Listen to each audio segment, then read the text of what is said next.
2절 곧 많은 이방 사람들이 가며 이르기를 오라 우리가 여호와의 산에 올라가서 야곱의 하나님의 전에 이르자 그가 그의 도를 가지고 우리에게 가르치실 것이니라. 우리가 그의 길로 행하리라 하리니 이는 율법이 시온에서부터 나올 것이요 여호와의 말씀이 예루살렘에서부터 나올 것임이라.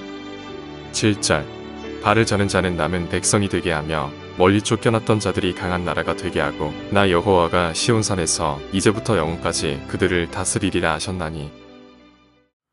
네, 오늘 미가 4장의 말씀을 함께 살펴보고자 합니다. 이전에 1장에서 3장을 통해서 미가 선지자는 이스라엘과 유다를 향하신 하나님의 심판의 메시지를 선포했습니다. 특히 이전 본문인 3장을 통해서 지도자들과 제사장들 그리고 거짓 예언을 하는 선지자와 선견자들에 대한 심판을 선포하시면서 하나님의 산인 시온산 그리고 시온산에 있는 예루살렘 성이 무너지고 황폐해질 것을 말씀하고 계십니다.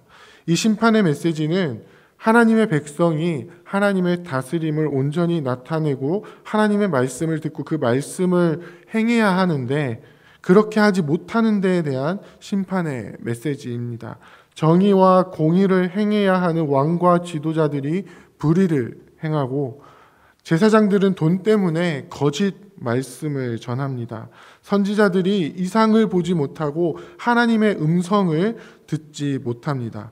지금 하나님의 백성이라 일컬어지는 이 이스라엘 민족, 유다 백성들이 지금 그렇게 행하고 있는 것입니다. 그래서 하나님의 산인 시온산에 하나님의 심판이 임하게 됩니다. 그런데 오늘 본문에 들어와서 미가 선지자는 반전된 메시지를 선포하고 있습니다. 방금 전까지는 엄숙한 심판의 메시지를 이야기하다가 하나님의 심판으로 인해서 황폐해진 이 시온산을 이야기하다가 그 시온산이 회복되어진 모습을 말씀하고 있습니다. 여호와의 전이 있는 산이 다시 산들의 꼭대기에 굳게 서게 됩니다. 언제 그렇게 되죠? 바로 끝날에입니다. 이 끝날은 언제를 의미합니까? 바로 여호와의 날을 의미합니다. 우리가 계속해서 선지서를 살펴보고 있는데요.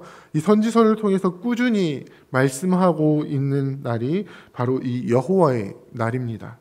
여호와의 날은 선지서에서 보통 하나님의 심판의 날을 가리킵니다. 이 날을 통해서 심판하시는 하나님을 보게 됩니다. 그런데 여호와의 날에 이루시는 일들은 심판만 있는 것은 아닙니다. 이방 나라, 그러니까 하나님의 백성들에게 포악을 행하였던 이방 민족들에게는 철저한 하나님의 심판, 그리고 보복, 멸망하게 하시는 그 심판이 나타나게 됩니다.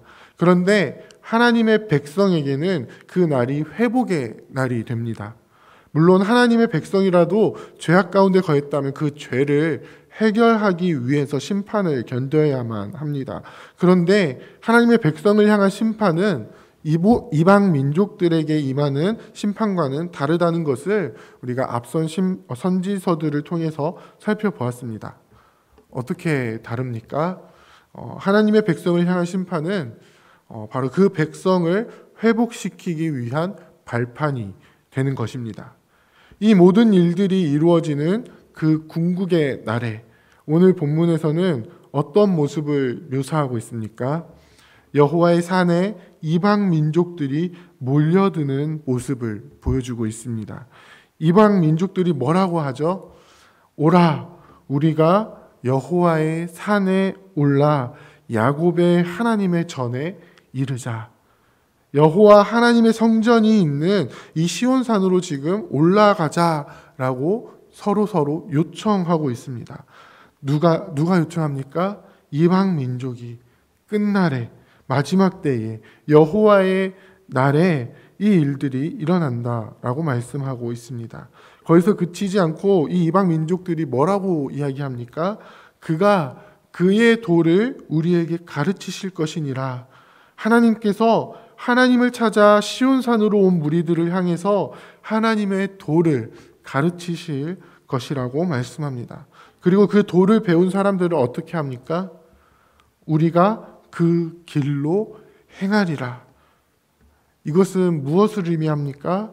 유다 민족뿐만 아니라 이스라엘 족속뿐만 아니라 온 열방의 모든 민족이 하나님의 도를 배우고 그 길로 행하는 하나님의 백성이 된다라는 것을 의미합니다. 이것을 위해서 이방 민족이 여호와의 산으로 올라가는 것입니다. 본문의 1절 마지막 부분에 보면 민족들이 그리로 몰려갈 것이다 라고 이야기를 하는데요. 이 모습을 원어로 살펴보면 물밀듯 몰려오며 라는 의미입니다. 이방 사람들 중에 한두 사람만 산으로 올라가는 것이 아니라 허다하게 많은 무리가 거친 물살이 몰려오듯이 그렇게 여호와의 산으로 올라간다라고 하고 있는 것입니다. 왜 올라가죠? 이는 율법이 시온에서부터 나오고 여호와의 말씀이 예루살렘에서부터 나오기 때문입니다. 우리가 성경을 살펴보면 이러한 광경을 보여주는 장면이 몇 가지 있는데요. 대표적으로는 이스라엘 민족의 이 3대 절기에 모든 남성들이 예루살렘으로 올라가서 하나님께 몸을 보이는 그런 장면들이 성경에는 곳곳에서 묘사가 됩니다. 6월절, 또 77절, 또 장막절이 되면은 예루살렘으로 사람들이 몰려갑니다. 하나님께서는 왜 이 절기의 유다 민족들이 또 이스라엘 백성들이 하나님 예루살렘으로 올라가게 하셨을까요? 바로 하나님의 율법과 말씀이 이 시온에서 또 예루살렘에서 나오기 때문입니다. 하나님의 백성은 반드시 이 하나님의 산에 올라가서 하나님의 율법을 배우고 말씀을 통해서 그의 도를 배워야만 했습니다. 그리고 그 길로 행해야 했습니다. 그런데 이스라엘은 어떻게 했습니까? 이 일에 실패하게 됩니다. 공의와 정의를 행하지 않습니다.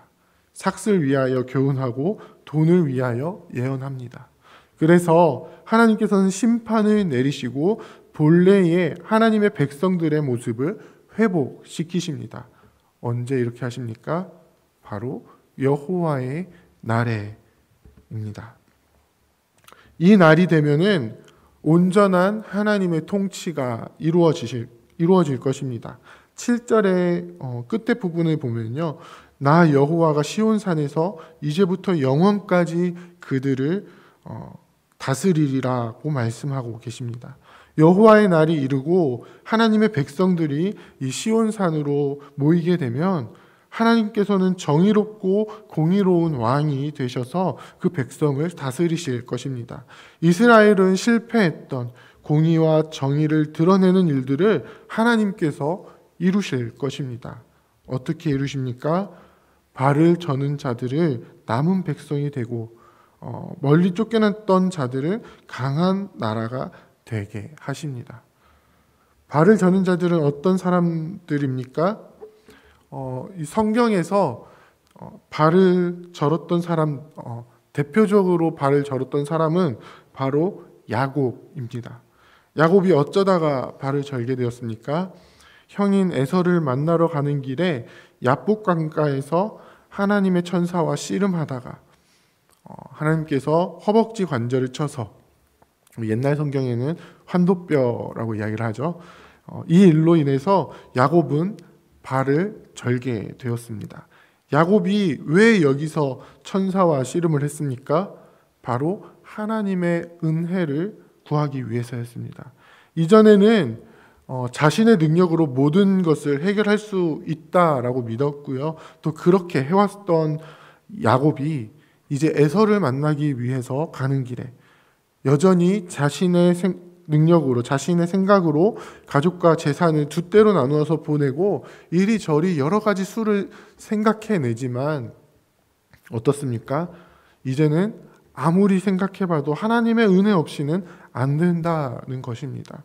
하나님께 끝까지 매달려서 뭐라고 이야기합니까? 내게 축복하지 아니하시면 가지 못하십니다. 지금까지 내가 내 문제를 해결하려고 이리저리 발버둥을 쳤지만 이제는 하나님의 은혜가 없으면 나는 단 한 발자국도 나가지 못합니다. 하나님의 복이 없으면 나는 이제 살 수 없습니다. 이 고백을 하는 겁니다. 발을 저는 자들은 어떤 자들입니까? 이스라엘의 지도자들의 그 횡포와 포악 속에서 하나님의 은혜를 간절히 구하는 자들입니다. 하나님의 정의와 공의를 간절히 구하는 자들입니다. 물리적으로는 하나님의 심판의 전쟁이 일어났을 때에 대부분의 사람들이 포로로 끌려가고 또 이주 정책으로 인해서 강제 이주가 이루어지고 그랬는데 발을 절면은 쉽게 이동하지 못하게 되죠. 그래서 이스라엘 땅에 남은 자가 되었습니다. 거기에 남아서 무엇을 했겠습니까? 하나님의 은혜를 간절히 구하는 것이죠. 하나님의 은혜가 아니면 안 됩니다. 하나님의 축복이 없으면 안 됩니다. 하나님이 회복시켜 주시지 않으면 안 됩니다. 하나님의 이 심판을 눈앞에서 목도한 이 사람들은 정말 간절하게 하나님의 은혜를 구할 수밖에 없는 그런 자들이었습니다. 멀리 쫓겨났던 자들과 환난 받게 한 자들은 어떤 사람들이죠? 이들은 재물에 눈이 멀어서 재물에 눈이 멀어버린 지도자들에게 집을 뺏기고 또 땅을 빼앗겨 버린 이 동족에 의해서 타국에 팔려버린 자들을 이야기합니다. 우리가 심판의 메시지를 들을 때에, 특히 이방에 대한 심판 메시지를 들을 때에 두로와 시돈에 대한 메시지를 많이 들었었죠. 이 북이스라엘이 행하던 악한 일들 중에 하나는 이 바로 가난한 자들을 착취하면서 발생했던 일들인데요. 그 중에 특히 이 땅을 빼앗기 위해서 이들을 노예로 파는 일들이 북이스라엘에 이루어졌습니다. 특히 이제 원래는 이스라엘에는 희년이라는 제도 때문에 흉년이나 가난 때문에 땅을 판다 할지라도 다시 원래의 주인에게 돌아가야 하는데요. 북이스라엘의 지도자들, 또 힘을 가지고 있는 자들은 그 원래 주인에게 땅을 돌려보내지 않기 위해서 노예로 왔던 그 동족을 외국으로 팔아버리는 일들이 일어나는데 그 일들을 주로 두로와 시돈에 했습니다. 이런 일들을 계속해서 당하고 있었던 하나님의 백성들, 그들을 어떻게 회복시키십니까? 정말 아무것도 가지고 있지 못한 그들을 통해서 강한 나라를 이루겠다라고 말씀하십니다. 이사야 60장에 보면 똑같이 시온의 영광이 회복되는 날을 묘사하고 있는데요. 그 마지막에 보면은 그 작은 자가 천명을 이루고 그 약한 자가 강국을 이룰 것이다 라고 분명하게 말씀해 주십니다. 그리고 그들을 다스리시는 왕으로 하나님께서 등극하시는 것입니다. 사랑하는 부평교회 성도 여러분, 하나님께서는 이 일들을 반드시 이루실 것입니다. 하나님께서 다스리시는 나라, 하나님의 공의와 정의가 바로 세워지는 나라, 이 땅에서 한없이 소외받고 착취당했던 이 작은 자들을 불러 모아서 하나님의 나라를 세워 가실 것입니다. 하나님은 마지막 때에 여호와의 날에 이 일들을 반드시 이루실 것입니다. 그런데 과연 이 일들이 먼 미래에만 이루어지는 일들이겠습니까? 물론 예수 그리스도께서 이 땅에 재림하시는 그때에 온전해지고 완성될 것입니다. 하지만 하나님의 다스림은 이 땅을 살아가는 하나님의 백성들을 통해서 계속해서 이루어져야만 하는 것입니다. 이 일들을 어떻게 이루어 갈 수 있겠습니까? 우리는 여호와의 말씀을 듣기 위해서 여호와의 전이 있는 곳으로 가야 합니다. 하나님의 도를 배우고 그 길로 행하기 위해서 이 율법이 또 주의 말씀이 나오는 시온산, 예루살렘으로, 하나님의 성전으로 나아가야 합니다. 어떻게 나아가야죠? 우리가 이스라엘로 비행기 타고 가야 됩니까? 신약 시대에 와서는 하나님께서는 예수님을 통해서, 그리고 여러 사도들을 통해서 바로 하나님의 백성이 하나님께서 거하시는 성전이라고 분명하게 말씀하고 계십니다. 하나님의 백성이 모인 공동체, 바로 교회가 하나님께서 계시는 전이다라고 말씀하십니다. 그래서 하나님께서는 성령님을 통해서 하나님의 백성들에게 이 공동체를 통해서 하나님의 말씀을 가르쳐 주고 계십니다. 하나님의 율법을 새겨 주십니다. 어떻게 새겨 주십니까? 예레미야 31장 33절에 보면 그러나 그 날 후에 내가 이스라엘 집과 맺을 언약을 이러하니 내가 나의 법을 그들의 속에 두며 그들의 마음에 기록하여 나는 그들의 하나님이 되고 그들은 내 백성이 될 것이라고 말씀합니다. 에스겔 36장 27절에서는 또 내 영을 너희 속에 두어 너희로 내 율례를 행하게 하리니 너희가 내 규례를 지켜 행할지라고 말씀합니다. 하나님의 말씀과 율법이 어디에서 나옵니까? 우리 안에 계시는 성령님을 통해서 흘러나옵니다. 우리가 하나님께서 거하시는 성전이 되고 하나님의 산이 됩니다. 그리고 우리를 통해서 하나님께서 다스리시는 강한 나라를 세우십니다. 이 나라를 이루어가는 우리 모두가 되기를 원합니다. 예수 그리스도를 통해서 이루어질 궁극적인 그 하나님의 나라를 우리가 미리 바라보면서 그 나라를 우리의 삶의 현장에 이루며 살아가기를 소원합니다. 약한 자들, 또 저는 자들, 빼앗기고 착취당하는 자들, 환난 당하는 자들에게 이 세상 사람들과 똑같이 행동하는 것이 아니라 하나님의 정의와 공의로 그들을 대하면서 하나님의 사랑을 실천하는 우리가 되기를 원합니다. 우리의 삶에서 만나는 모든 사람들에게 우리를 다스리시는 하나님을 나타내기를 원합니다. 하나님의 의를 드러내기를 원합니다. 이 땅을 다스리시는 하나님의 뜻을 온전히 이루는 우리가 되기를 원합니다. 그래서 이 땅 가운데에는 정말 전쟁의 소식이 끊이지 않고 또 환난의 소식이 끊이지 않지만 그러한 세상 가운데에 이루시고자 하시는 하나님의 뜻을 온전히 드러나게 하는, 우리를 통하여서 공의와 정의로 다스리시는 하나님의 왕권이 온전히 나타나게 되는, 우리는 비록 세상 가운데 약한 자들이지만 우리를 통해서 이루시는 하나님의 강한 나라가 이 땅 가운데 세워지게 되는 그러한 나라를 이루며 또 하나님의 뜻을 이루며 살아가시는 저와 여러분들이 다 되시기를 주님의 이름으로 부탁드립니다. 함께 기도하겠습니다. 이제 오늘 받은 말씀으로 함께 기도하겠습니다. 우리에게 말씀하시는 하나님의 음성을 듣고 그 길로 행하는 거룩한 주의 백성이 되게 하옵소서. 전쟁과 지진, 난리 소식이 계속해서 들리는 이때에 이 시류에 휩쓸리지 않고 이 땅의 주의 강한 나라를 이루는 주의 백성이 되게 하옵소서.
이제 개인의 기도 제목을 가지고 하나님 앞에 기도하시기 바랍니다.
수고하셨습니다.